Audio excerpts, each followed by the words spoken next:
Good morning, students. Now we have seen all types of transaction.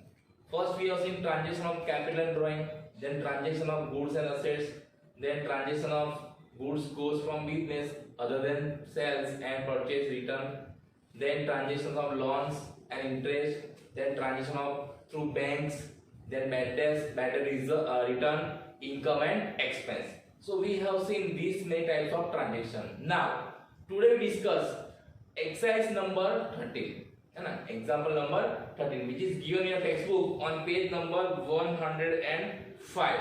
Now this example consider all types of transaction. आज तक हमने जितने भी अलग अलग ट्रांजेक्शन देखे थे उसमें क्या था, उसी तरह के ट्रांजेक्शन थे. For example goods and assets में सिर्फ गुड्स एंड असेट्स के, है ना. कैपिटल ड्राइंग में सिर्फ capital and drawing. Now in this example it consider all types of transaction और आपको एग्जाम में ऐसा ही क्वेश्चन आएगा. Clear? So we start today example number 13, that is transaction of all inclusive of all.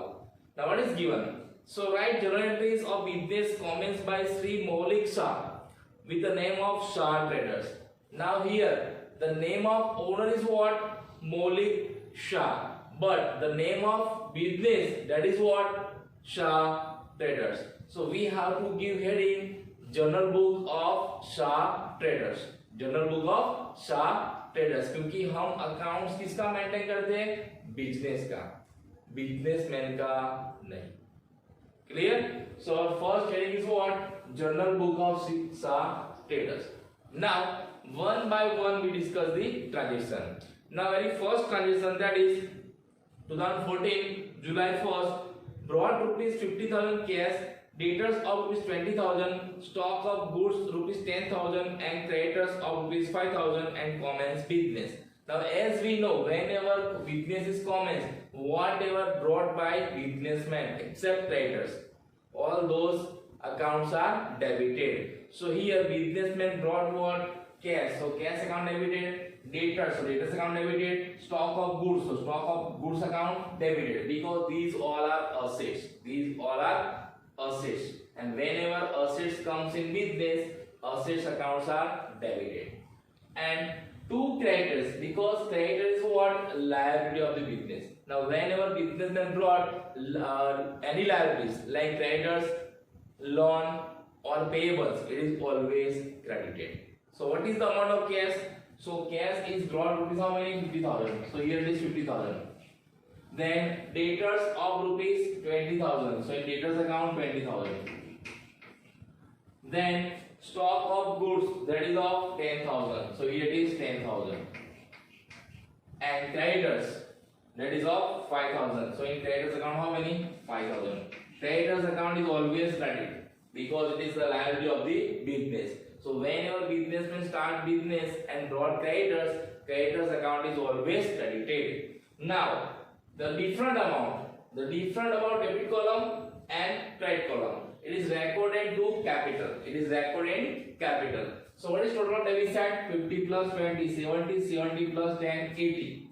Now 80,000 minus 5,000. So it is how many? 75,000. So what is the amount of capital? That is 75,000. How is 75,000? So from the total of debit side, we have to minus total of credit side. It is 5,000. The difference amount is recorded in which account? Capital account. ऐसा कब करना है आपको? जब creditors account दिया हो, loan account दिया हो या payables account दिया हो. Clear? So debit side का column कंट्रोल करना है और उसमें से ये amount minus करनी है. जो भी difference आएगा वो लिखना है capital में. Now here what is being? So being brought cash, debtors, stock of goods and creditors and commence the business. You have to write down this being. Being is compulsory. मैंने being लिखा नहीं है लेकिन आपको being लिखना है. Okay? Now second, deposited cash rupees 20,000 with Fijia Bank and open an account. Now we have deposited cash in bank. Now whenever we deposit cash into bank, cash goes from business, and whenever cash goes from business, cash account is always credited. And whenever we deposit cash into bank, bank is receiver. Bank is receiver and receiver account is always debited according to personal account rules.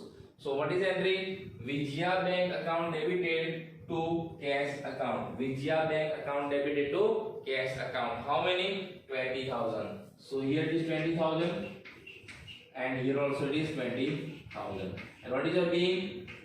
Being cash deposited in bank and open an account. अब आपको ये पता होना चाहिए कि whenever we deposit cash into bank, what is your entry? Bank account debited to cash. Bank account debited to cash. जब भी हम क्या करते हैं बैंक में कैश क्या करते हैं? डिपॉजिट. अगर हमें किसी बैंक का नाम दिया है, here it is given, which name is given? Vijaya Bank. So we have to write down name of the bank, Vijaya Bank. Okay, and whenever there is no name, so you just write down what? Only bank account. Now next, goods of rupees 20,000 purchased from Sumul at 10% trade discount and 10% cash discount, paid half amount by check. So first of all you have to decide this transaction is credit transaction or cash. So in what is given?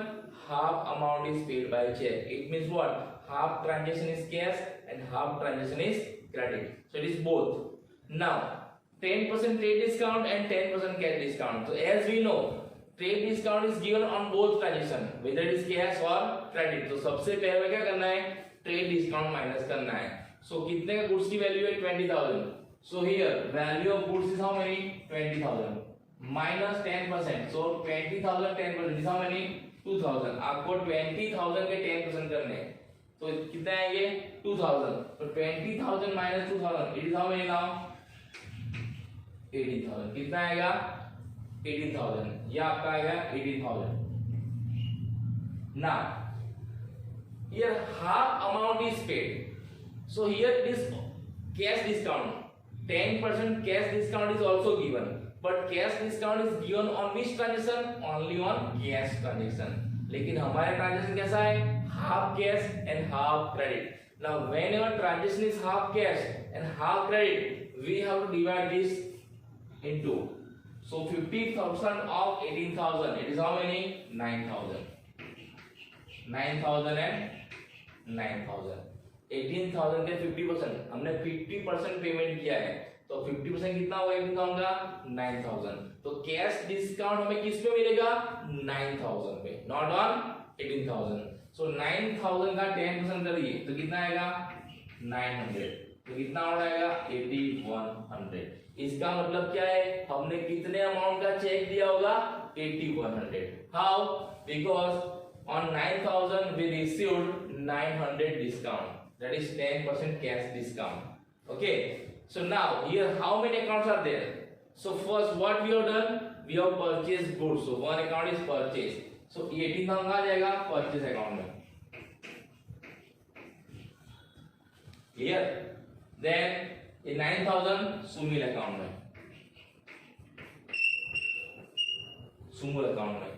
Then this 900 discount account. And this 8100 bank account, because we have given amount by check. हमने check दिया है इसलिए कौन सा account आएगा? Bank. तो बोला ना, देखो half amount paid by check, that's why it is what? Bank account. Now as we know, purchase account is always debited because when we purchase goods comes in. Clear? So purchase account debited how many? Purchase account debited how many? 18,000. यहाँ पे हमें trade discount minus करने के बाद जो amount आती है ना वो लिखनी है, because trade discount is not recorded in the books of the account, it is calculated. So value of goods is how many? 20,000. Now 20,000 10%, that is 2,000. So 20,000 minus 2,000, it is how many?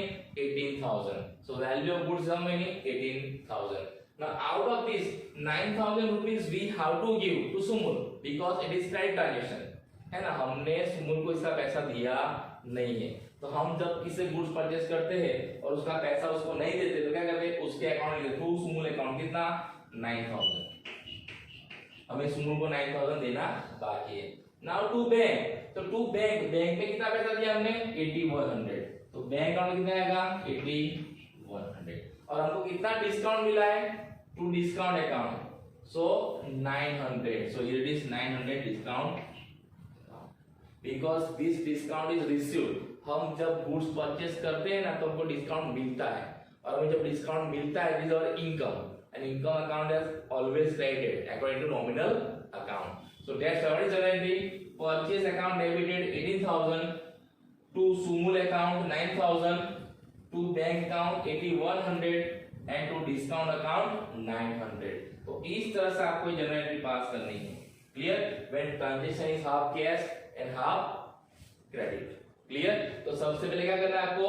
Trade discount minus करना है, because trade discount is deducted from both transaction cash as well as credit. Now after deducting trade discount if transaction is half cash and half credit तो आपको उसको दो part कर देना है। Clear? और उसमें से 50% के ऊपर आपको क्या देना है? कैश डिस्काउंट देना है। 50% के ऊपर कैश डिस्काउंट देना नहीं है। ये चीज आपको याद रखनी है। Okay, now you note down this in your notebook.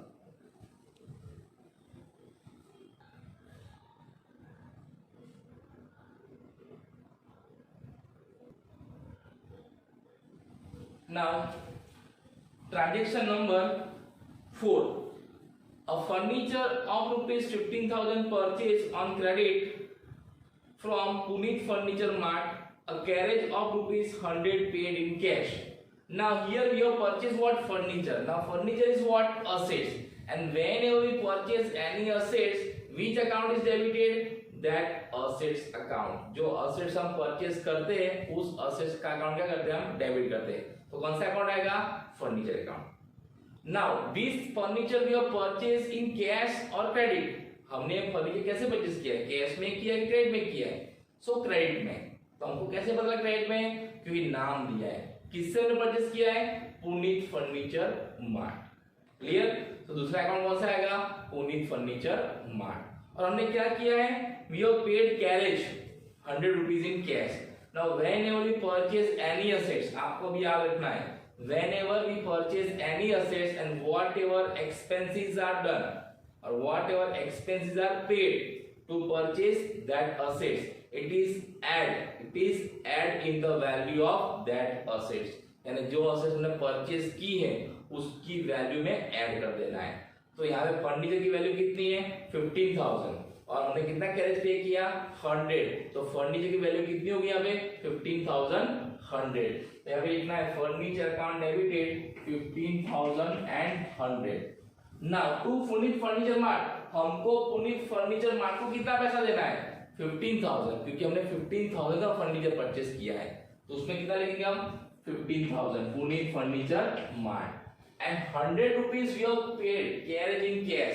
अगर हम कैश में पे करते हैं कैरेज तो कैश विल कम्स इन और goes out, cash goes out and whenever cash goes out cash account is credited. कितना? 100। तो कैश में कितना लिखेंगे हम? 100। तो उसकी एंट्री कैसे होगी? Furniture account debited 15,100 to Puneet furniture mart 15,000 and to cash account 100। और इसका बीइंग क्या आएगा? Being furniture purchase from Puneet furniture mart and paid carriage in cash. इस तरह से आपको उसका बीइंग भी लिखना है। क्लियर? सो ये हो गया आपका असेट्स का ट्रांजैक्शन। अब आपको याद रखना है कि whenever we purchase any assets we have to add all those expenses which we have incurred to purchase that assets. Okay, now next transaction, that is transaction number 5, a defective goods of rupees 3,000 returned to Sumil। A defective goods of rupees 3,000 returned to Sumul। तो आपको ये समझना है आपने सुमुल से क्या किया था। तो we have purchased goods from Sumul। अगर हमने सुमुल से गुड्स परचेज किया था और ये गुड्स हम सुमुल को क्या करते हैं? रिटर्न करते हैं। तो ये क्या होगा? परचेज रिटर्न होगा कि सेल्स रिटर्न होगा? So it is purchase return, and as we know purchase return account is always credited. Why?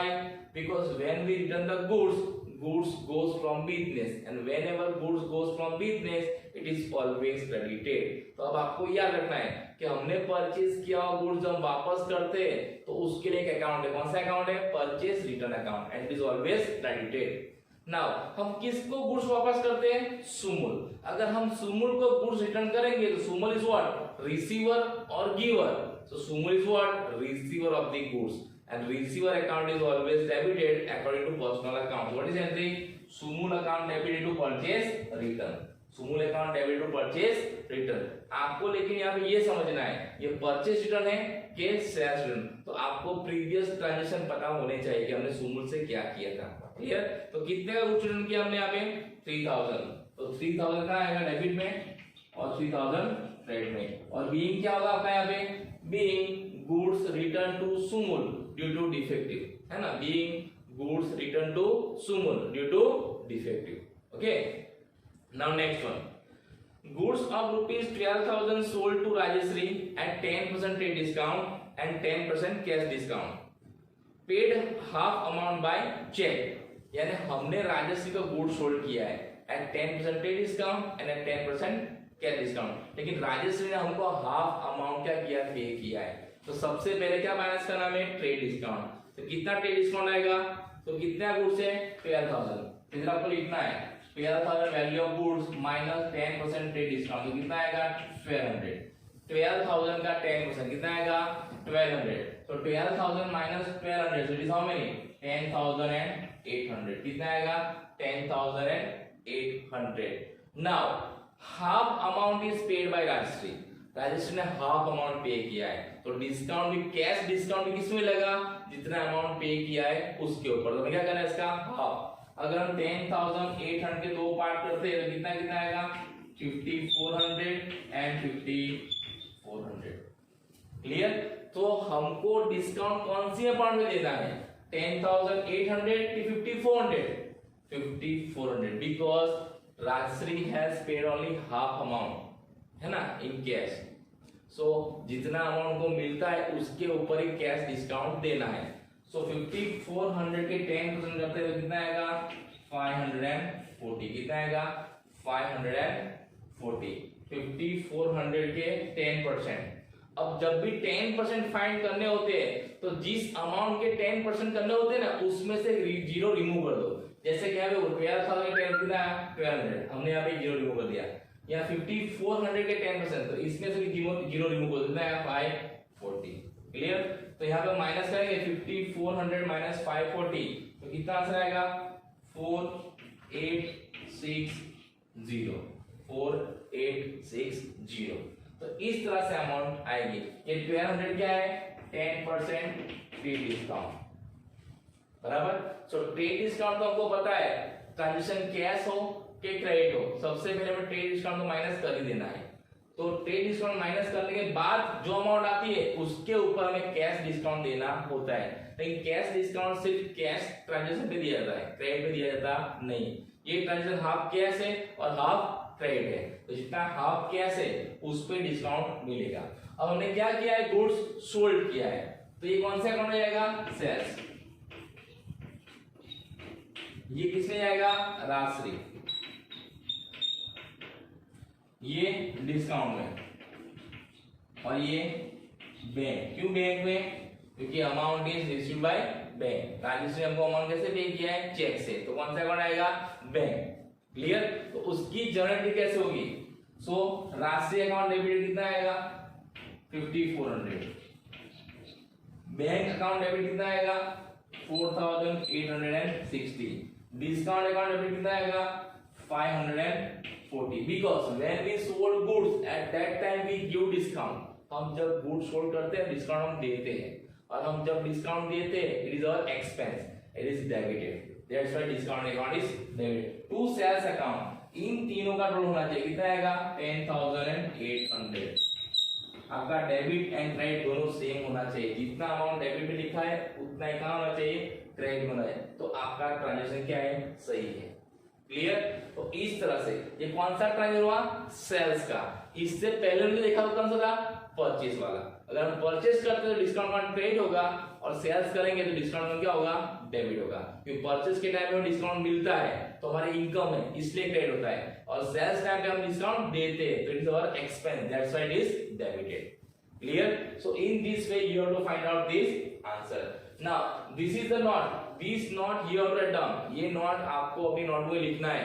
आपको पता चलेगा कि अमाउंट कैसा है और कहाँ पे लिखना है, या बी में लिखना है। आपको एंट्री लिखने के बाद ये नोट्स यहाँ लिखने बी के अंदर, तो आपको समझ में आएगा कि अमाउंट कैसे आते हैं। क्लियर? लेकिन ऐसा हाफ हाफ पार्ट कब करना है, when half amount is paid, when half amount is paid and cash discount कब देना है व्हेन हाफ अमाउंट और full amount is paid if transaction is credit at that time there is no need to give cash discount आपको cash discount देना नहीं है clear तो ये हो गया आपका ट्रांजैक्शन नंबर 6 ओके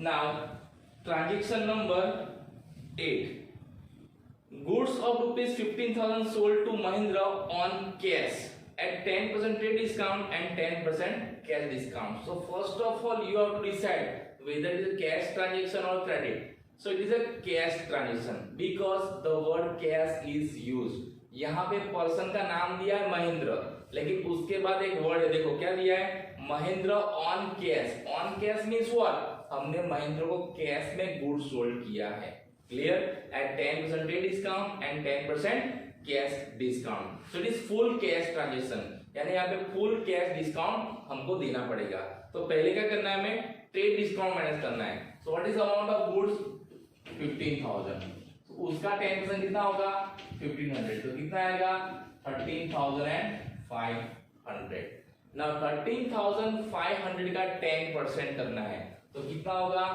1350 कितना होगा 1350 यहाँ पर क्यों मैंने हाफ नहीं किया है because it is a full cash transaction ये पूरा कैश ट्रांजेक्शन है जब पूरा कैश ट्रांजेक्शन हो पूरा कैश मींस कैश ट्रांजेक्शन तो हमें क्या करना है जो अमाउंट आती है ट्रेड डिस्काउंट माइनस करने के बाद उसके ऊपर डिस्काउंट काउंट करना है तो 13,500 के 10% तो कितना आएगा 1350 और जब भी 10% होता है तो मैंने आपको पहले भी समझाया there is no need to calculate you have to just remove one zero from that figure जिसके ऊपर आपको डिस्काउंट काउंट करना है उस फिगर में से एक जीरो रिमूव कर दीजिए लास्ट में से वो आपका क्या होगा आंसर क्लियर तो हम कितना डिस्काउंट देंगे यहाँ पे 1350 अगर इसमें से हम 1350 माइनस करते हैं तो कितना आंसर आएगा 12,150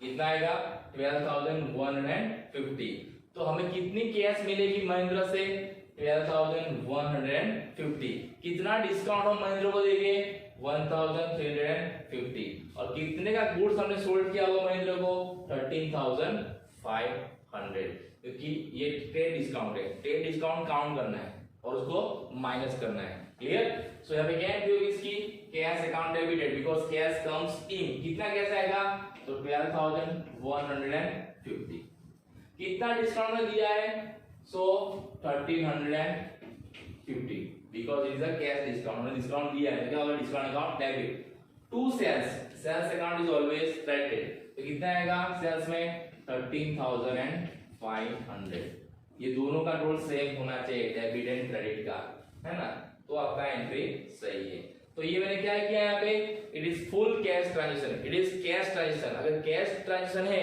तो वो हाफ करना नहीं है जितना अमाउंट आता है ट्रेड डिस्काउंट माइनस करने के बाद उसके ऊपर कैश डिस्काउंट काउंट कर लेना है और हमने गुड सोल्ड किया है तो हमने डिस्काउंट दिया होगा अगर हम डिस्काउंट देते हैं तो डिस्काउंट क्या होगा डेबिट और कैश का होगा in because good sold in cash तो cash comes in clear now next withdrawn goods of which 300 and cash of which 200 for personal use हमने goods and cash personal use के लिए withdraw किया है अब पर्सनल यूज आता है इसका मतलब क्या है ड्रॉइंग अकाउंट आएगा और drawing account is always debited तो यहाँ पे क्या आएगा ड्रॉइंग अकाउंट डेबिटेड क्या क्या विड्रॉ किया कैश एंड गुड्स अब cash goes from business when businessman withdraw cash for personal use cash goes from business cash account is credited तो टू कैश कितना कैश विड्रॉ किया उसने सो कैश विड्रॉ कितना गया 200 तो कैश में लिखना है 200